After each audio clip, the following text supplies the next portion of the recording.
All right. I think we can start now. Yes.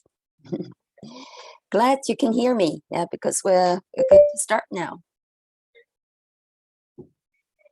Okay. All right. Yeah. I see lots of pad thai lovers. Yeah. Cool. All right. So good morning, everyone, and welcome to National Geographic Learning's Keeping It Real webinar.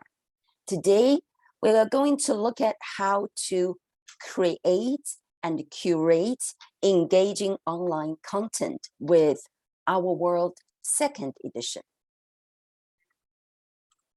Okay, so before we get started, I'd like to just have a very quick go over some of the functionality of the webinar platform. So first off, at the bottom of your screen, you will notice there are two icons, okay? And on the left, it's the chat function. So just be sure to send all your messages to everyone, or if you have a different setting, to all panelists and attendees, so that the whole group can read your message. And then on the right, you will see a Q&A button. Please use this to ask questions. So we may have some time at the end of the session to go through questions. And also my colleagues here with me, Andrew and Julie, they probably will also try to answer questions as they come in. Okay, so now let's have our first poll. Let me launch the poll on the screen to check who are here with me today. Okay, answers coming in. Once we have over 50, I will just end poll and share the results. All right, so it's quick. Okay, we get around 60 now. Let's end the poll and share the results with you. So we can see we have okay, lots of teachers teaching teens and also adults, so universities, but we do have 40% teaching young learners and around 20 teaching, okay, very young learners. All right, and then our next poll, okay? So how do you teach now? Let me launch the second one. So, because this question is so related to our topic today. Again, yeah, lots of teachers are teaching online.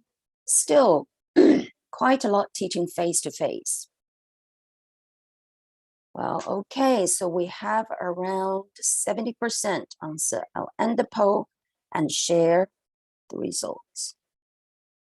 Hopefully you can see the result now. So over 50 of you are teaching online, but some of you are still teaching face-to-face and some use blended or hybrid teaching. Great. Okay, let me stop sharing. Okay, so it is because, today, okay, we're going to focus on making and using online content. And also we're going to use examples from Welcome to Our World second edition, which is a 7-level young learner programs. So I see lots of you are teaching online and or teaching blended. So, but hopefully, okay, in this session, some of the ideas can be also useful and adapted to teens or adult class. Okay. So when teaching in an online or blended learning environment, teachers are always in search of the most engaging digital content that aligns with our course or our teaching objectives. So engaging means the content is enjoyable for learners based on their age and their personal interests. In the survey conducted in September 2020. Okay, it's very new. Okay, it's after the COVID, of over 7,000 educators, of whom 70% of them actually had recently started teaching online. So the biggest challenge reported with teaching online was motivating and engaging learners. And engaging students online is not just to change the materials or what we use in our face-to-face teaching into format. We have to teach differently, okay? And this often means searching for or creating new kinds of materials. So that's why our topic today, okay, is create and curate engaging online content. So actually, as teachers, most of our planning time goes to curating our language teaching content. Quite often, so the content we use is provided by schools, institutions, or publishers, right? Like National Geographic Learning. So here, to curate, for teachers to curate the content can simply mean just to select, okay? So pick what you need and to organize, okay? Arrange them and to prepare, okay? The content for teaching. So let's have one example here. So if you have ever joined our other webinars, or if you are using National Geographic Learning programs, you know we have a very powerful teaching tool, classroom presentation tool, which can be a very powerful online resource for teachers to teach online. So let me do a new share and go to this. Oh, I can't find it now. Sometimes it's just gone. Okay, let's stop share and I'll share my screen again. Okay. So I'll take for example, if you have this kind of resource, okay, so the classroom presentation tool that you can find lots of resources. So this one is Unit 1 from our World Level 3, A Helping Hand. If we just look at the vocabulary lesson, okay, so we can see there are lots of different resources or different materials we can use for teaching vocabulary, okay? So for example, I will show not all of them, still just some of them, okay? For example, you can see all these photos to introduce vocabulary, and then you can see here, listen and read. So students can listen and read along. Let's just listen to a little bit. Help from other people.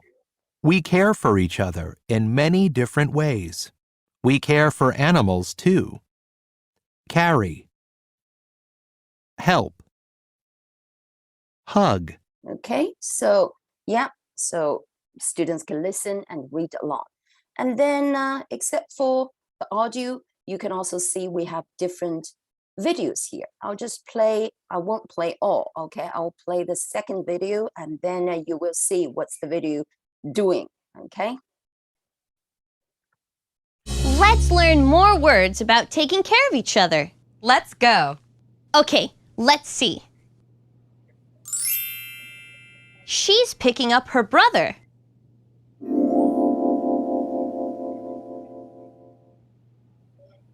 Oh, that's nice. They're holding hands.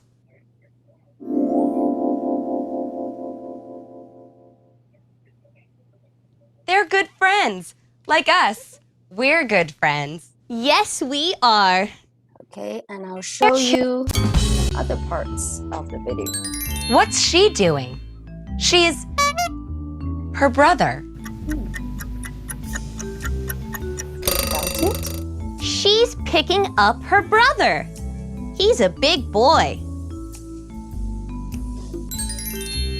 They're outside. What are they doing? Are they jumping rope, running, or holding hands? Okay, so now we see we have videos here, okay? And then let's see, we also have different activities. For example, if we go to workbook and look at this activity here.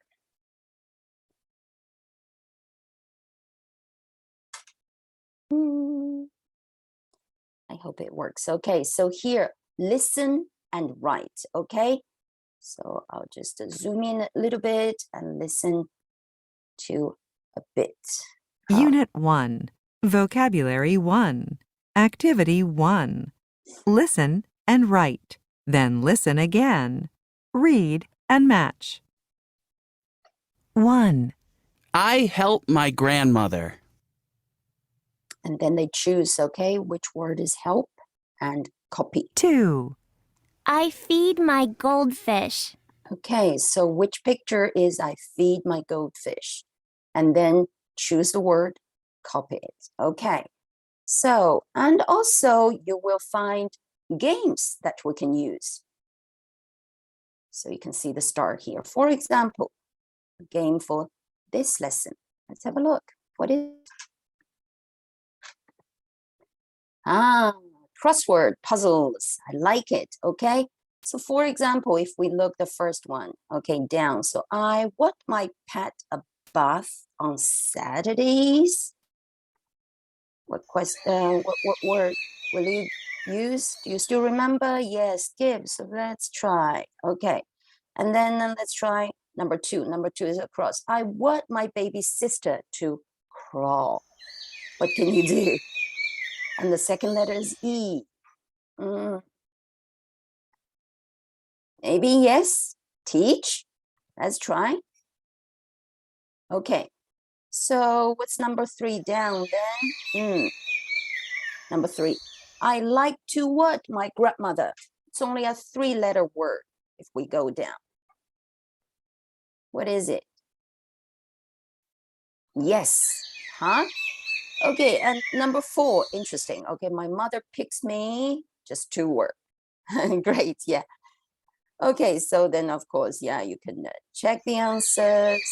Okay, let's see whether you're correct or wrong. Okay, so the last thing I want to share with you about this unit, also about the vocabulary lesson, it's the last one. Okay, so we have some additional videos and games, and there is one game called Review Vocabulary Game. Okay, so vocabulary review game. Let's see, what is it? I think you're familiar with this game, okay? The hangman. Okay, so again, I what up my baby sister. And then you see it's a 4-letter word. You may, yeah, guess and check. Okay, so one more. My sister and I hold, great, hold hands. Can I spell it? Yes, etc. Okay, so now let's go back to our slides now. Okay, can you see my screen properly now? Back to the slides. Hopefully, yes, okay. So just now we looked at just one lesson, okay, the vocabulary lesson, and we look at the classroom presentation too. As I say, sometimes, yeah, we have the resource, okay? All we need to do is to think about it, okay? Do I want to use all? If not, which ones I should use? Why I use these? And which one I should use first? Later, okay? So this is also a kind of a curate, the the online content here. So we can see, yeah, we have lots of resources there. Then probably when you think about teaching vocabulary, think about what's most important and to your students' level, what they really need. Okay, we know when we teach vocabulary, there are this kind of three elements, and we try to build a connection between sound and meaning, sound and form and meaning. So maybe, yeah, so that's why this is important. We want to use pictures, okay? And then to introduce vocabulary, help them build sound, meaning, relationship. And also, yeah, do we want them to listen, or do you just want them to listen to you, okay? Pronounce the words. And for example, the workbook activity here, okay? They listen, they find the picture, okay? Understand the meaning, and then find the word. So probably the sound of the words and also the form of the words connection, okay? And then the games here, okay? So the crossword is definitely for practicing spelling, okay? And also with the sentence there, that means they need to understand the meaning, and then they spell the word. So it's the form, meaning, connection. And also this game, probably also the same purpose, right? And also we have the two videos. I showed you the one video, the first part and second part, and you may also notice they have different purpose, right? So the first part is still for introducing the words, okay? And the second part is more like, okay, to do an activity, to review the vocabulary. So this is about, okay, curating what you already have, okay, the content provided to you, okay, to decide what to use, what not to use, to decide which one to use, to decide which one goes first, which one goes after, and also probably how much time do I spend on each activity, okay? So, except for content provided to teachers, most teachers still supplement their instruction with content from other resources in order to make their language instruction as engaging as possible for their specific learners. And here are three typical sources of content for our online teaching. First, find engaging content online. Second, create our own content. And third, have students generate some engaging content. Okay, so all these, okay, so finding engaging content online, create your own, ask students to generate some engaging content are very important skills. And if you are new to online or blended learning, you might sometimes find them a bit challenging to start, okay? So the key here is how can we evaluate, okay, the content we find or we create? And it is often very helpful to have a framework for evaluating the quality of the content you choose or you create. We had a global webinar yesterday by Dr. John Kang-shin and Dr. Jared Bora. They introduced National Geographic Learning's new professional development book, Breaking Through the Screen. I also saw Andrew at the beginning ask whether you attend that webinar. Did you? I still see some yeses there. Okay. All right. Great. Okay. Lots of you. Oh, some missed it, but it's okay. You can still go to our webinar site and to watch the recording there. All right. So in this book, actually, so lots of ideas I'm going to share here today in this session is from the book. It's from chapter 4. Okay, you can see from the table of contents here. Chapter 4, create and curate engaging online content. It introduces in this chapter a framework for teachers to use to evaluate the quality of content and also help teachers decide whether to use certain materials or how to use them for instruction. So the framework is called CAMEOS, all right? So obviously it's an acronym. And let's see, okay, what does CAMEOS stand for here? So if you attend the webinar, let's just check if you remember. If you haven't, just think about, okay, if you find something, some content you want to use, okay, but before you decide to use it, how you want to evaluate, okay? Yeah, comprehensive, okay, comprehensible, okay, let's see, check, all right. Other letters there? So C is for comprehensible, yeah? What about others? What does A stand for? Appropriate, age appropriate, lovely. And M, meaningful, great, Chia. And okay, what about E? Okay, meaningful, enjoyable, lovely. What about O? Objectives. I think someone did remember. Okay.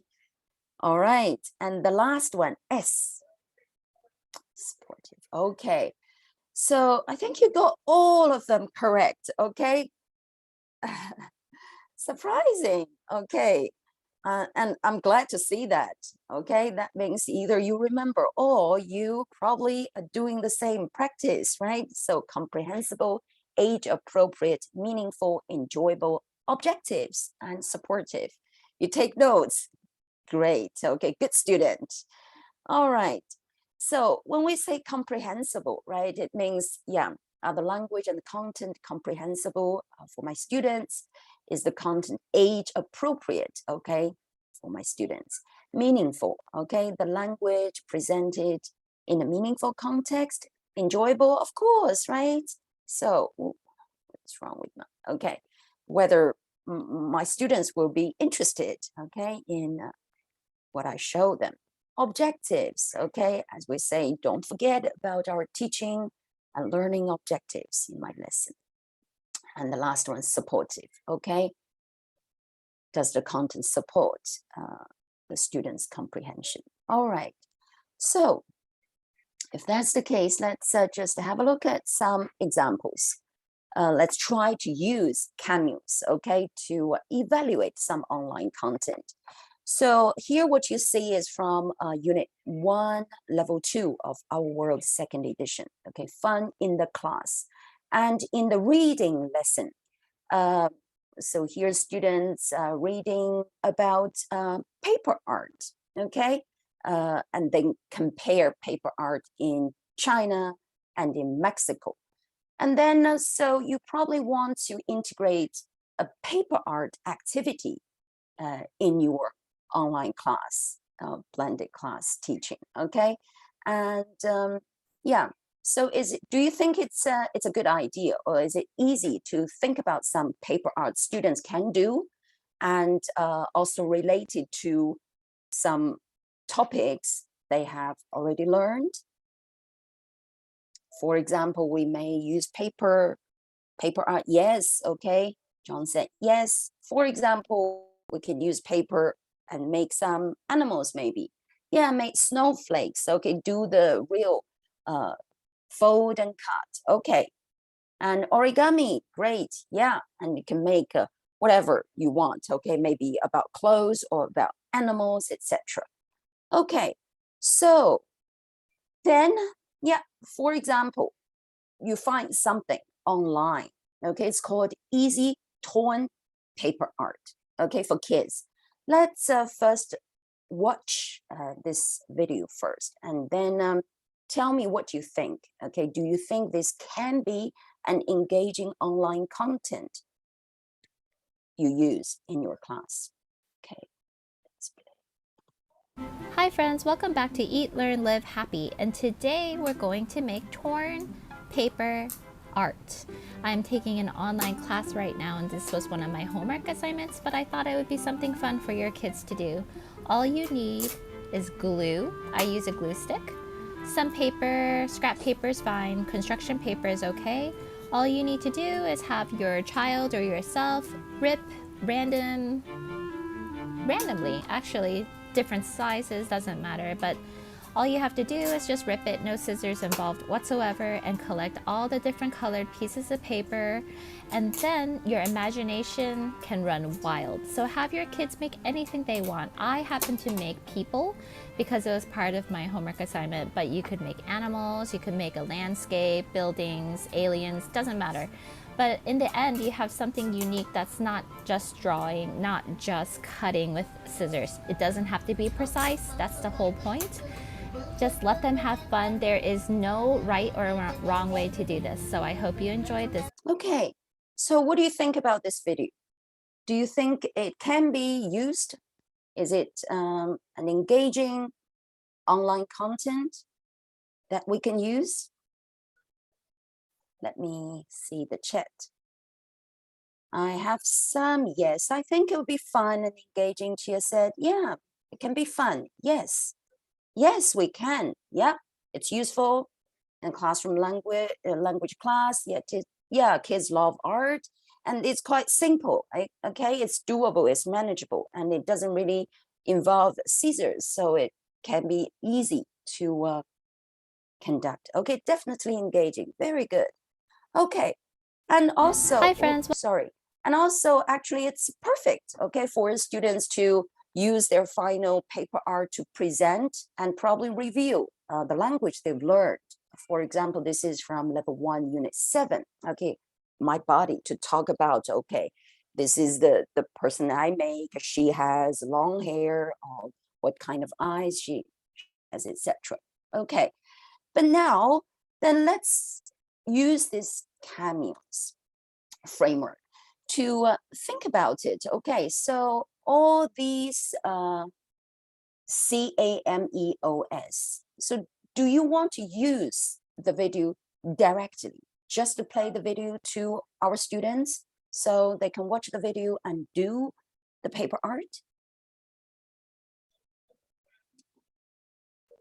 Yes, as Chris mentioned, if online, they need to prepare materials by themselves, right? So this might be something we need to adapt. We may explain to them, okay, next time, remember to take a glue stick, okay, to get your glue stick and some colorful construction paper ready, right?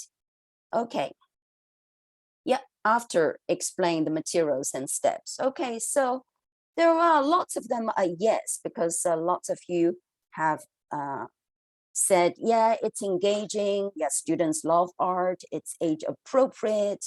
And also with the demonstration, it's meaningful. It also support their comprehension. There might be something, okay, you feel, maybe it's too fast. Okay, so it might be a little bit above my students, okay, understanding, although they have the visual there to support. Okay, and also you may notice, yes, the video maker, she's talking to teachers, not really to kids, right? So okay, then this means, okay, you feel that the learners might still need to get lost maybe in the video if they just watch directly. So there need to be something, okay, we need to do, still use it, but adapt it a little bit, okay, change something a little bit so that we can make sure all the CAMEOS are matched. Okay, great. You can make your own video. Great, that's a great idea, right? So you watch this video, you get the idea, and maybe you just do one, one of the paper art, okay? And then a video yourself and explain slowly. Or you can still use the video, and there's an easy way. When you play the video, yeah, you cut where you want. You probably don't need the beginning don't need the ending. You just decide this is the part I want to use. And also you mute the video and then you tell the students what to do. You give the instructions. Okay. So for example, you may say, all right, let's see this one. Doesn't work. Yeah. Okay, remember, okay, do you have your glue stick and colorful paper ready? Okay, so now take out one piece of colorful paper and just tear it, okay, randomly. It doesn't matter what size you have. It doesn't matter what shape you have, okay? Yeah, just tear it. And now let's do more, okay? Take out some other color paper, okay, and tear them. And now, do you have lots of pieces of different color paper ready? If yes, okay, now think about a person you want to make. Okay, now think about what color is this person's skin? Okay, what color is the person's eyes? Okay, the hair, is it long or short, etc. Now, let's just glue different pieces of paper to make this person. So for example, this is still how we can curate it. Okay, so we can still find some engaging content online, and then we decide, okay, when we look at the CAMEOS framework, and feel maybe some part we need to adjust a bit to make sure my students can really understand and get engaged. All right. And also, yeah, as Andrew mentioned, the language, right? So the video itself, okay, she talks very fast, she speaks very fast, and she talks to the teachers, right? So it's okay for teachers to understand, but for students, you kind of use simple language to make your students follow and understand. All righty. And let's keep going. Okay, so that's an example about finding engaging content online, okay? And then what about when we create our own content or have students generate some engaging content? One way to make sure the content is meaningful and reflects authentic language is to develop content from our own world. Okay, that's what we say, start with what you have. Okay, lots of teachers say actually when we just started teaching online from home, yeah, lots of teachers felt like we don't have the school supplies, we don't have the resources that we have in the classroom. But as we say, rather than focusing on what we don't have, we can look at a situation from another point of view. Okay, at home, we are likely to have lots of resources that you don't have at school. So can you think about some items that you can easily access at home and you can use to show to your students that are related to some very common young learner topics? Clothes, Laila, okay, fruit, very good. Anything else? Food, right? Yes. And yeah, maybe books, okay? Yeah, different colors, right? Lots of items, stationery, great. And John said, I've done this, okay? And you may have flashcards there. Yeah, you're talking about pets, right? Yeah, toys, etc. All these are potentially very valuable treasures for your teaching online from home, okay? And also you can use them to develop content that is comprehensible, age-appropriate, meaningful, and engaging. Let's look at this example. So this one is from Unit 6, Level 1, from Our World Second Edition, okay, My Toys. So students learn to talk about owning things. So for example, it's Sonia's teddy bear, okay? And they are Mark's puppets. And then one of the idea, an example a teacher shared is this teacher, after teaching the grammar, okay, she gave students a few minutes to bring their favorite toys. and then they can use the grammar to talk about their classmates' toys. Okay, oh, this is Sammy's teddy bear. Oh, that is Emma's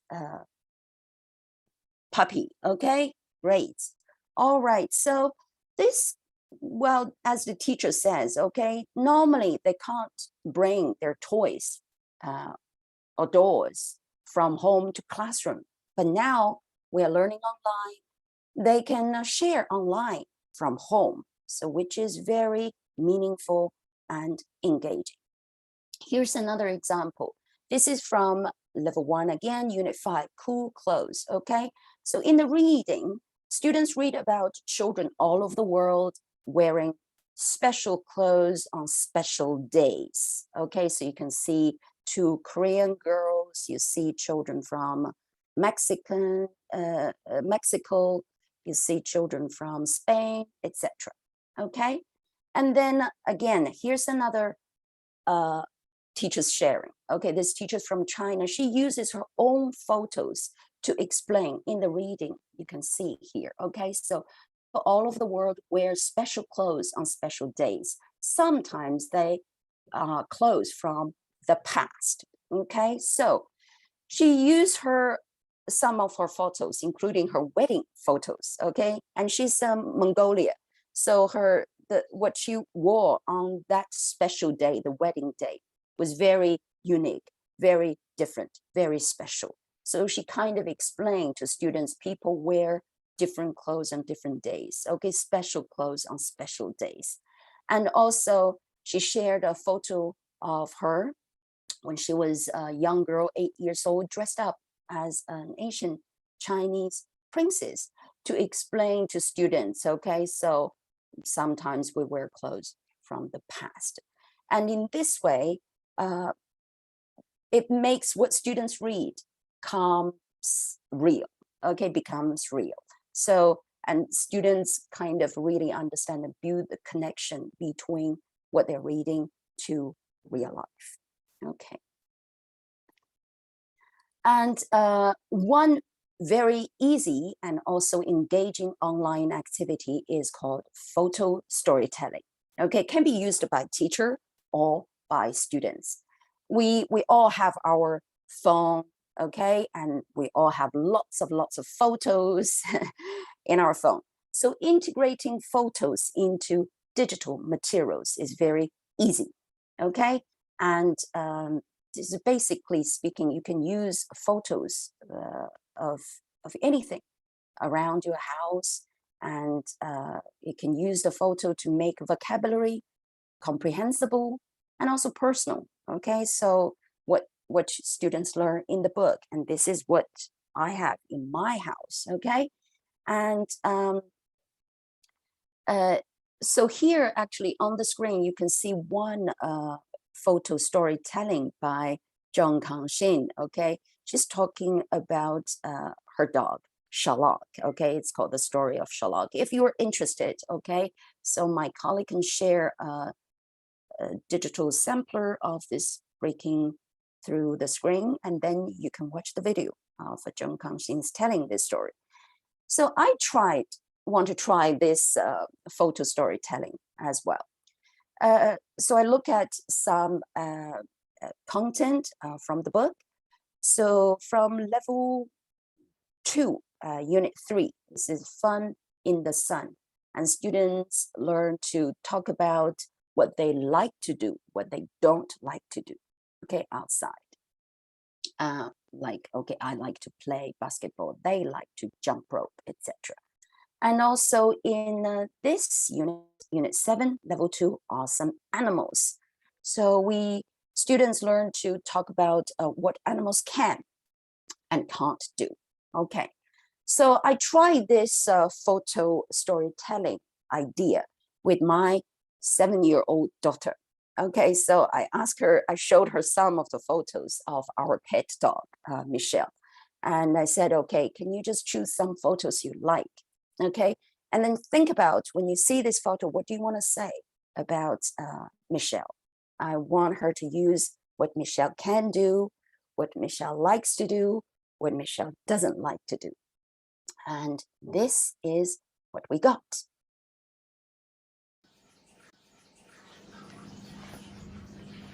I have a dog.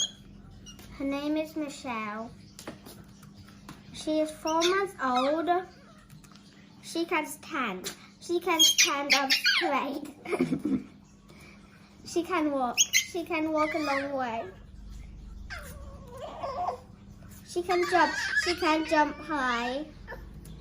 She likes to play outside. She doesn't like rainy days. She doesn't like to stay home all day. She likes to sleep in our arms. She doesn't like to go to the vet. I love Michelle, and she loves me. Okay. So how do you feel about this photo storytelling? Of course, yeah. So she chose the photos and then she said, this is what I want to say. I said, okay. So I help her with putting them, okay, in the slides, of course, and then the words down there. So if we again think about CAMEOS, okay, how do you feel about this activity? Okay, I can't move. Okay, so do you think the language and content is comprehensible? Because we control the language, use what they have learned, okay? Use the language patterns they've learned. Is the content appropriate for their age? Okay, so is it presented in the meaningful context of their photos? Okay, so it's very meaningful, right? It's related to their own life, right? Yep. Of course, they can apply the structure they have just learned in that day. Is it enjoyable? Is it interesting? Well, I think Caitlin enjoyed it a lot. Okay, she insists she will hold Michelle to do this video. Okay. Yeah, they can also create their own text. It's very personalized. It's very meaningful to their life, okay? And is it aligned with learning objectives as I showed you? Because I want students to review the language in those 2 units, okay? And also support, yeah. So it was fun, great. Okay, another okay, excellent source for content is about project, okay, student projects. So because it's always a good idea, right, to well, just use the excellent work your students have created, okay, and show them, okay. So it's not only gives them a sense of pride and give them an authentic purpose of doing the project. It also gives the whole class, okay, every student a chance to appreciate each other's work. So some ideas here, okay. For example, this is from Unit 8, Level 5, okay. So it's a higher level, reduce, reuse, recycle. So of course, students in this unit, they will learn about, well, the 3 R's, okay, and also art from recycled materials, and also talk about what they can do to help environment, okay. So here is just one idea, okay, like we can just start from something like, okay, just share the ideas. Maybe you have done it, maybe you do it, or maybe you just see other people use the plastic bottles, okay, they recycle, reuse the old plastic bottles to do what. And then this is on a Padlet. It's like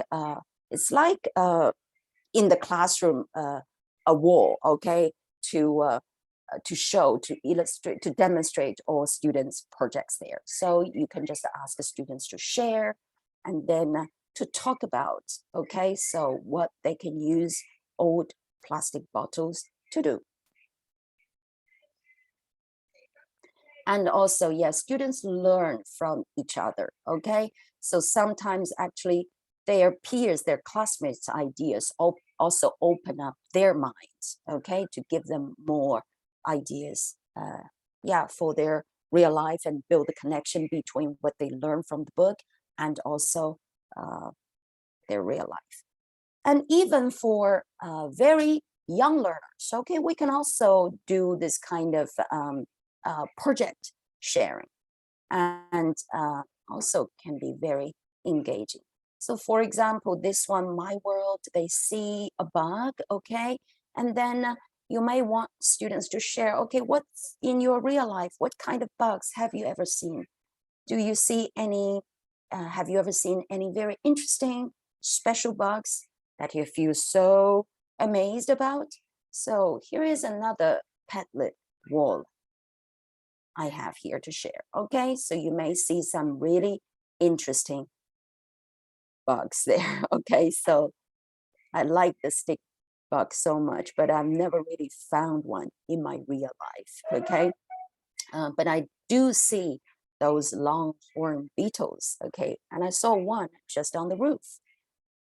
Yeah, I saw the leaf moth. Yeah, it's like a collage, but also at the same time, you ask the students to talk about it, to use the language, okay? Right, I think that's about all I want to share today. Okay, so hopefully, okay, we all get an idea about, okay, when we try to accept for what's provided, okay, by from the school or the publisher that we can use, we can curate, okay, choose and organize and arrange what you want to use. We also, when teaching online, do lots of finding content and creating our own content. And when we do it, so hopefully this framework, CAMEOS, can help teachers think about, okay, is this content appropriate, okay, good enough, high quality to use? Great, Erico, hopefully, yeah, you can remember CAMEOS, okay, in your online teaching. And before we check the Q&A and close the session, again, few things I want to mention.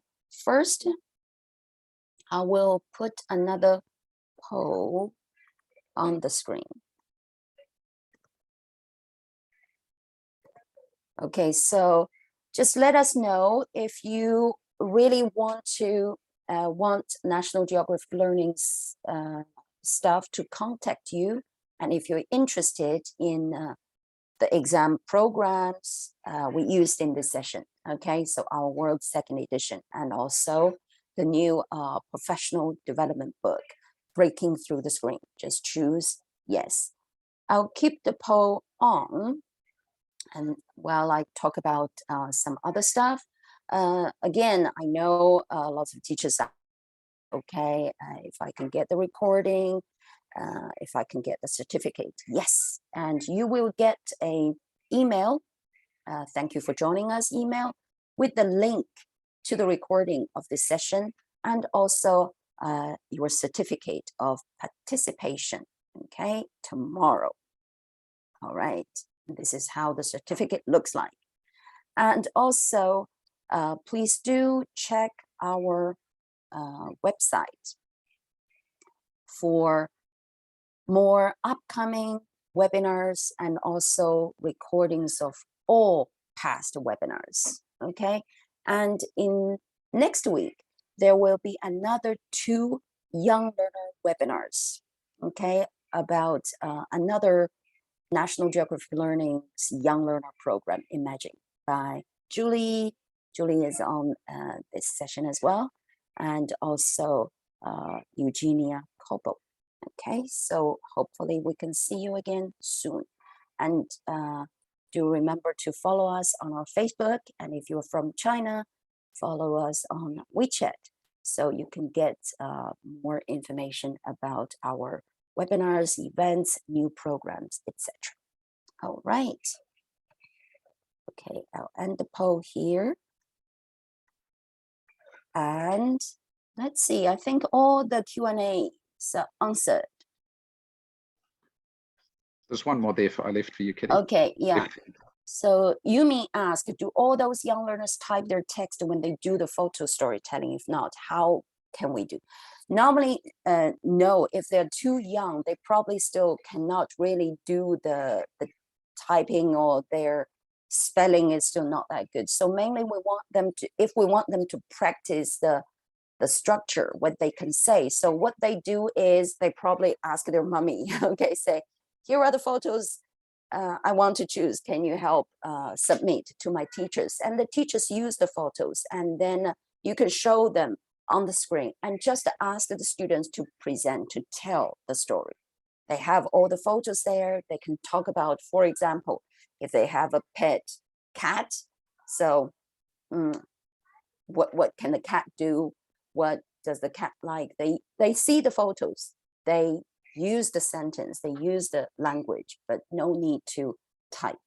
It's mainly, as I, in the example Kaylin did, actually, I typed everything for her, but it was her who chose the photos, who decide what to say about each photo. Asynchronous learning. We're not sure, but we can keep in as one of the requests, and we'll see about whether in the future we can organize a webinar about that. Okay, I think all the other questions are answered. Great. Okay, if so, that's all for today. And okay, thank you very much, all the teachers, and hope to see you soon again in our other sessions. All right. Okay, thank you. Bye-bye.